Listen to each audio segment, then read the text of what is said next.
అయ్యా అయ్యా అయ్యా అయ్యా అయ్యా అయ్యా అయ్యా చా పొద్దున ఆడుకునే వాళ్ళు ఎక్కువైపోయినారు. ఆయన గురించి తక్కువ అంచనా ఇవ్వక మచ్చా, ఆయన సరైన సింగరు.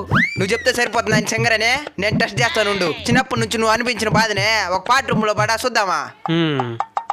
కన్నానులే ఇద్దరు కొడుకుల్ని నేనెంతో ఇష్టపడి, పెంచానులే వాళ్ళిద్దరిని నేనెంతో కష్టపడి, చిన్నప్పుడేమో మా నాయనంటూ వాళ్ళిద్దరు కొట్లాడినేరే, మరిప్పుడేమో మీ నాయనంటూ నన్నే బయటకి నెట్టినేరే. కాబట్టే నేను చెప్తుండాను, కొడుకులు పుడితే మురిసిపోవద్దు. ఏమ్మా చాట సాకైనవా? నాకు కొడుకేరా పుట్టుంటేదా? ఏంద్రీ బాధలా? భయపడి పక్కన సామె, అందరు కొడుకులు ఒకే మాదిరిగా ఉండర్లేండి.